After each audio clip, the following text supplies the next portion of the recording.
यतिन के पास और dealing room से क्या फीडबैक मिल रहा है वो जानते हैं। Yatin, good afternoon. Good afternoon. और डीलिंग रूम्स में आज दो स्टॉक जो फोकस में है उनमें सबसे पहले है बजाज फाइनेंस। ये डीलर्स रेकमेंड कर रहे हैं बीटीएसटी और यहाँ काफ़ी सारे एफआईज बाइंग कर रहे हैं आज। और डीलर्स के हिसाब से फाइनेंशियल सर्विसेज में ये एक स्टॉक है जहाँ 875 880 तक के लेवल्स देखने को मिल सकते हैं। और आज सरप्राइजिंगली बजाज हाउसिंग में एसएलबीएम सेगमेंट में 40 लाख शेयर्स का वॉल्यूम हुआ है, तो शायद वहाँ एक ओएफएस की प्रोबेबिलिटी भी बनी हुई है जो डीलर स्पेकुलेट कर रहे हैं। इसके अलावा जेएसडब्ल्यू एनर्जी ये भी एक काउंटर है जहाँ एचएनआईज काफ़ी अच्छी तरीके से बाइंग कर रहे हैं। ओपन इंटरेस्ट 2% नीचे है और काउंटर में शॉर्ट कवरिंग देखने को मिल रही है। और डीलर्स के हिसाब से यहाँ भी 540 550 तक के लेवल्स आ सकते हैं, तो ये भी एक काउंटर है जो खरीदारी की सलाह डीलर्स अपने क्लाइंट्स को दे रहे हैं। ओके, बजाज फाइनेंस और जेएसडब्ल्यू एनर्जी यहाँ पे खरीदारी की राय डीलर्स की तरफ से। शुक्रिया यतिन जी जानकारी के लिए। दोनों स्टॉक्स आपके स्क्रीन पर। बीटीएसटी एसटीबीजी ट्रेड्स की शुरुआत करें, लेकिन उससे पहले एक बार बजाज फाइनेंस का भी चार्ट चेक ले ही लेना चाहूँगी मैं। मानस जी, बजाज फाइनेंस, ये देखिए आज फाइनेंस स्टॉक्स हैं रडार पर। श्रीराम फाइनेंस, जियो फाइनेंशियल सभी डेज हाई पर। बजाज फाइनेंस भी निचले स्तरों से अच्छा रिकवर होकर अब क्लोज होने की तैयारी कर रहा है। यहाँ पर क्या स्ट्रैटेजी? देखिए, कल एक फ्रेश प्राइस ब्रेकडाउन देखने को मिला था। आज 200 मूविंग एवरेज पे एक छोटा सा बाउंस बैक देखने को मिला है, लेकिन अभी यहाँ पर खरीदारी करना थोड़ा सा रिस्की है।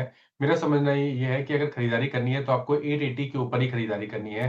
880 रुपए के ऊपर निकले तभी खरीदारी करें। अगर आपने आज लॉन्ग पोजीशन बना ली है तो 845 का स्टॉप लॉस जरूर लगा रहे हैं। Okay, Bajaj finance. चलिए अब एक काम करते हैं, बीटीएसटी एसटीबीटी ट्रेड्स की शुरुआत करते हैं। चलिए मानस जी, आप ही शुरुआत कर दीजिए। तो देखिए, इंडियन होटल्स जहां पर एक ऑप्शन ट्रेड दिया था, वहां पर फ्यूचर में भी बीटीएसटी की तरह एक ट्रेड लिया जा सकता है। 771 के आसपास ये फ्यूचर ट्रेड हो रहा है इंडियन होटल्स का। इसमें स्टॉप लॉस आपको 764 का लगा के रखना है। करंट लेवल्स पे आप खरीदारी कर रहे हैं तो आपके टारगेट रहेंगे करीब 785 के। ओके, इंडियन होटल्स यहाँ पर खरीदारी की राय मानस जी की तरफ से। गाबा, गुड इवनिंग, बताइए आपका ट्रेड क्या होगा? Good evening. आई थिंक मुझे पसंद है इस वक्त लॉरेंस लैब्स। ट्रेड कर रहा है 862। स्टॉप लगाना पड़ेगा करीब 856, मतलब 6 रुपए का स्टॉप लगाना पड़ेगा। Near term target 880 Lawrence lab. Okay, Lawrence lab near term target 880, यहाँ पे खरीदारी की राय। राजेश सातपुते जी, आपने क्या कैरी किया है?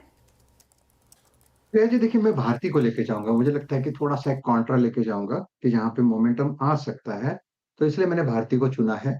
ये अपने 100 EMA के आसपास एक कह सकते हैं खड़ा है। पिछले 2-3 दिनों से इस लेवल को मेंटेन कर रहा है और वो लेवल है 1870 का।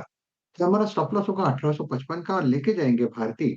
मेरे हिसाब से इसका स्विंग का टारगेट होगा करीबन 1910 का।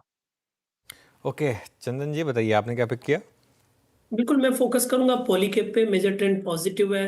यहाँ पे लगभग 20-22 दिन का कंसोलिडेशन कंप्लीट हुआ है और एक अच्छा खासा मूवमेंट 2 दिनों में देखने को मिल रहा है। शॉर्ट कवरिंग ओवरऑल यहाँ पे देखने को मिली और मोमेंटम बनना चाहिए। तो 6850 के स्टॉप लॉस से खरीदारी की सलाह होगी। ऊपर में लगभग 7200 तक के टारगेट बनने चाहिए। पॉलीकैब चंदन जी के पिक, डेज हाई पर क्लोज होने की तैयारी 2.5% की तेजी के साथ। आशीष कयाल जी, आप क्या कैरी कर रहे हैं कल के लिए? देखिए, मैं कैरी कर रहा हूँ केन्स टेक्नोलॉजी में। यहाँ पर आपको लॉन्ग पोजीशंस क्रिएट कर सकते हैं। आज के दिन में काफी अच्छी खासी रिवर्सल देखी गई है। अपने 10 और 20 डीएमए के अभी वो पार जाने की कोशिश कर रहा है। तो केन्स में टारगेट आएगा ऊपर में 6400 का। स्टॉप लॉस लगाना होगा 5900 का। ओके, चलिए ये इस समय केन्स टेक बीटीएसटी ट्रेड्स पूरी हुई। एक बार बैन अपडेट बता दें आपको, उसके बाद फिर